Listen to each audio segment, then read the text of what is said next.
My name is Sarah, and I live with my husband, Adam, in a small apartment. From the outside, our life looks normal.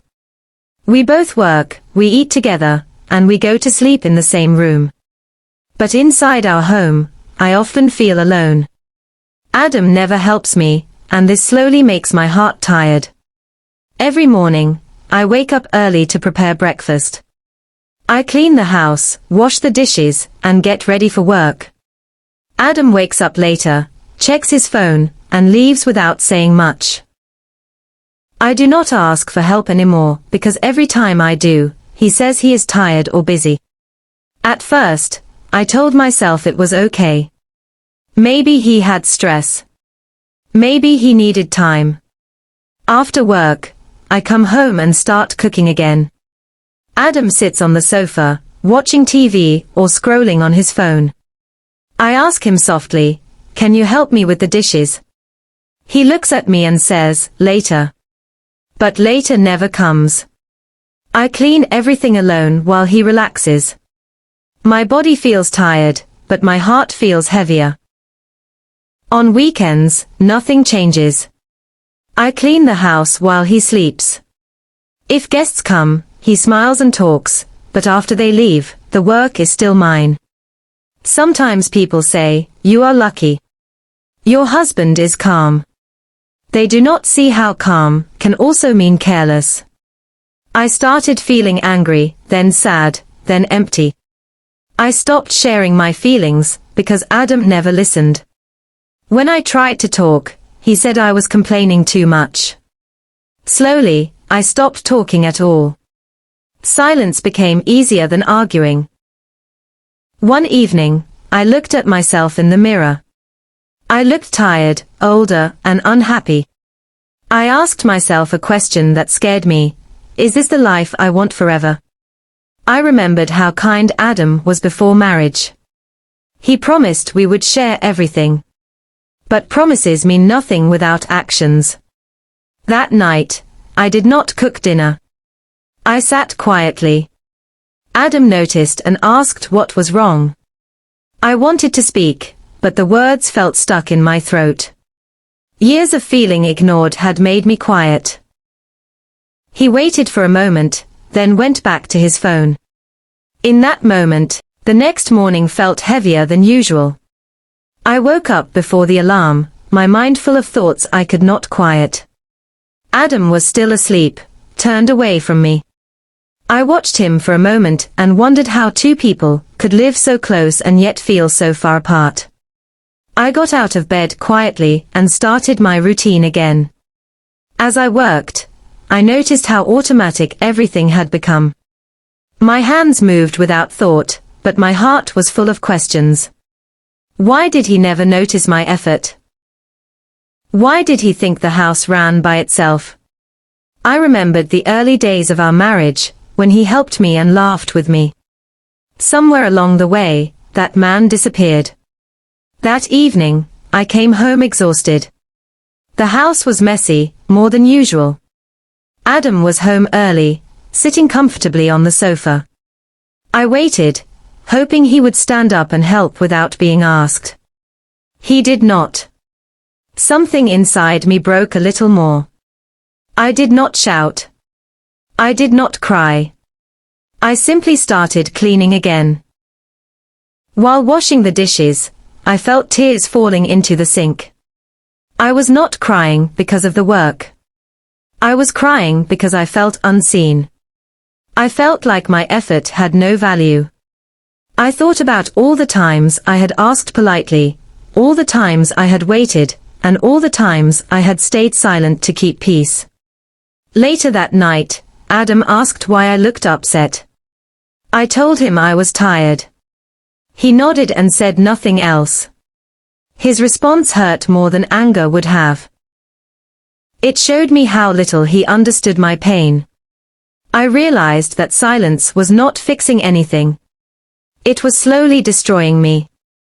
Over the next few days, I tried a different approach. I stopped doing everything immediately. I left small tasks unfinished, hoping Adam would notice and help. But he did not.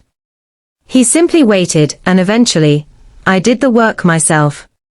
It became clear that he was comfortable, because I always filled the gaps. I started thinking about my own worth.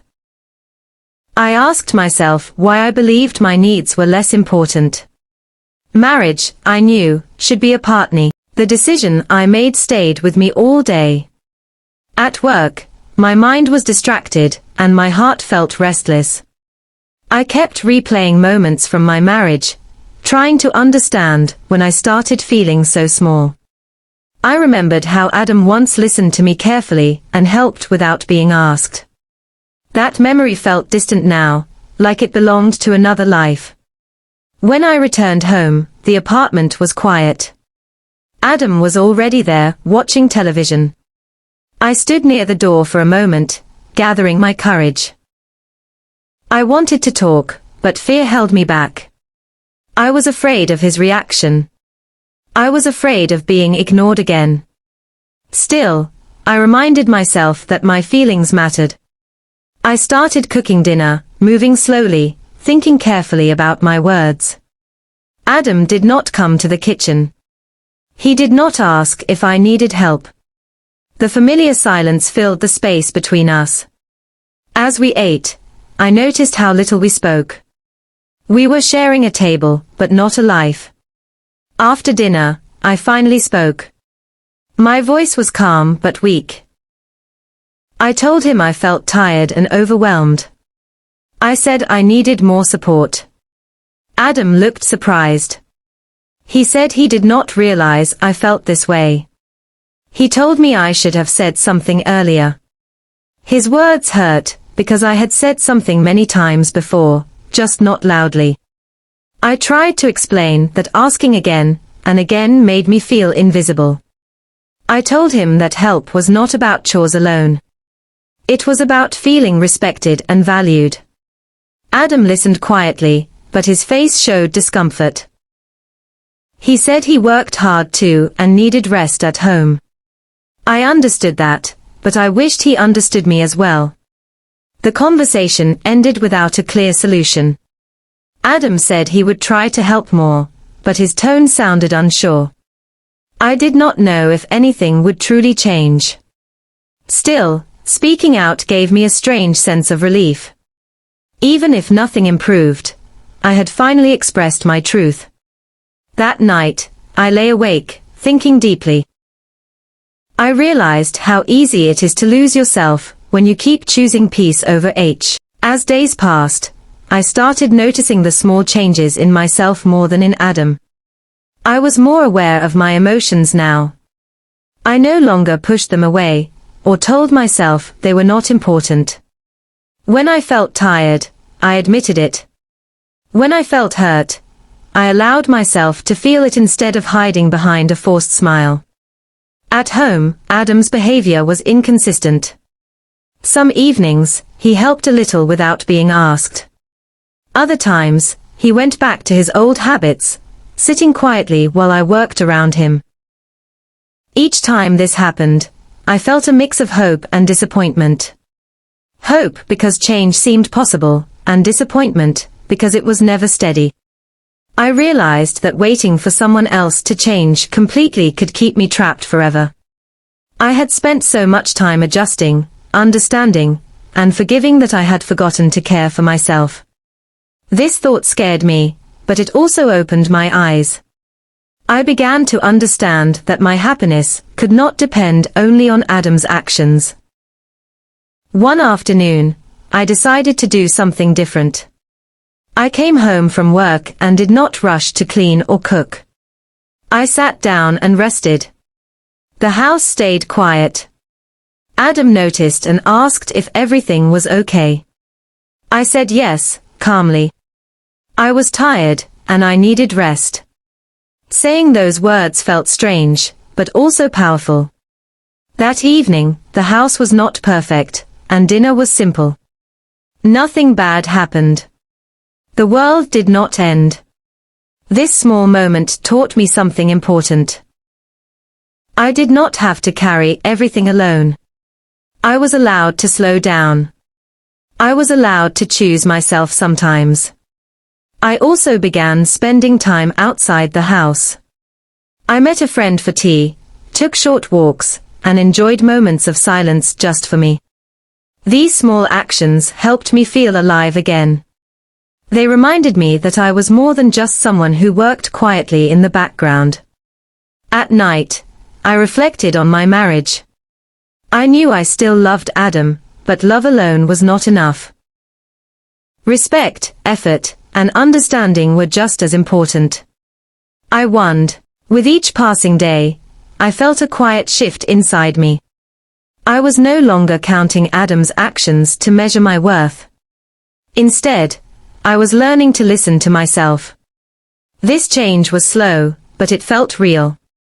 I noticed how my mood improved when I stopped expecting help and started setting gentle boundaries for myself. Adam noticed the difference too. He asked why I was spending more time outside or resting instead of doing chores immediately. I explained calmly that I needed balance. I told him I felt exhausted for a long time, and that I was trying to take better care of myself. He listened, but his reaction was neutral. He did not argue, but he did not fully understand either. At home, things were still uneven. Some days, Adam helped without being asked, and those moments made me feel hopeful. Other days, he forgot again, and the old silence returned. This back and forth was emotionally tiring, but I was handling it differently now. I no longer blamed myself when things did not change. I started thinking deeply about what partnership truly meant. It was not about perfect behavior every day. It was about effort, awareness, and willingness to grow together. I asked myself an important question: was Adam capable of that growth, or was I the only one changing? One evening, I watched him sitting quietly after work, looking tired. For the first time, I tried to see things from his side without losing myself. I understood that he was comfortable in a routine where I handled everything. Comfort, I realized, can make people careless. But understanding his comfort did not mean accepting my pain. I chose to speak again, calmly and clearly. I told him that I loved him, but I could not continue feeling invisible. I explained that help was not a favor, it was part of sharing a life. He looked thoughtful, maybe even a little ashamed. He said he never meant to hurt me and promised again to do better. This time, I did not hold tightly to his promise. I held on to my own growth. The following weeks were quiet, but meaningful. Life at home did not suddenly become perfect, yet something important had changed inside me. I was more aware of my limits now. When I felt tired, I rested. When I felt hurt, I did not ignore it. I was learning that taking care of myself was not selfish. It was necessary. Adam tried to help more, but his efforts were still uneven. Sometimes he remembered, sometimes he did not. Earlier, this would have broken my heart. Now, I observed his actions calmly. I no longer rushed to fix everything or fill every gap. I allowed space for responsibility to be shared, even if it felt uncomfortable. One evening, I came home later than usual after meeting a friend. The house was messy, and Adam was clearly struggling to manage things on his own. I felt a small sense of relief, not because he was uncomfortable, but because he was finally seeing what daily work looked like. He did not complain. He simply looked tired. We talked that night, not as an argument, but as two adults trying to understand each other. I explained again that partnership means noticing, caring, and acting without being reminded. He listened more carefully this time. I could see that some understanding was finally growing. Still, I reminded myself not to depend fully on his change. I focused on my own growth. I spent time doing things that made me happy. I read, walked, and enjoyed quiet moments. These small habits helped me feel whole again. I realized that even if my marriage improved, I needed to remain strong on my own. Love should add to your life, not drain it. This thought gave me peace. I was no longer afraid of silence or change. I trusted myself more than before. By the end of that week, I felt clearer than ever. I did not know exactly where my marriage was heading, but I knew where I was standing. I was standing in self-respect, awareness, and calm strength. And for the first time in a long while, that felt enough. The days that followed felt calmer, but also more honest. I stopped pretending that everything was fine. I accepted my feelings without fear or shame. Living this way made me feel lighter, even when situations were not perfect. I was no longer carrying the weight of silence alone. Adam was changing slowly, in small ways. Sometimes he helped without being asked. Sometimes he forgot. But now, I did not measure my happiness by his actions alone. I focused on how I responded. I spoke when something hurt me. I rested when I needed to. I stopped apologizing for my feelings. I realized that for a long time, I believed love meant sacrifice without limits. Now I understood that real love includes care, effort, and balance. Giving everything while receiving nothing slowly breaks a person. I did not want to be broken anymore. One evening, I sat alone by the window and thought about my journey. I was no longer the quiet woman who believed staying silent would keep peace. I had learned that silence can destroy you from the inside. Speaking up had not fixed everything, but it had saved me. I also learned that change does not always look big or dramatic. Sometimes, it is simply choosing yourself after years of neglect. Sometimes, it is saying enough quietly and meaning it. These small decisions had given me strength and clarity. My marriage was still a work in progress. I did not know what the future held. But for the first time, I trusted myself to face it. I knew that no matter what happened, I would not lose myself again. I had found my voice, and that was something I would never give up. I looked at my reflection and smiled gently. Not because everything was perfect, but because I was stronger, wiser, and more aware. I had learned an important lesson: help, respect, and love should never be one-sided. If this story helped you or made you feel understood, please like the video, share it with others, and subscribe to the channel for more English listening.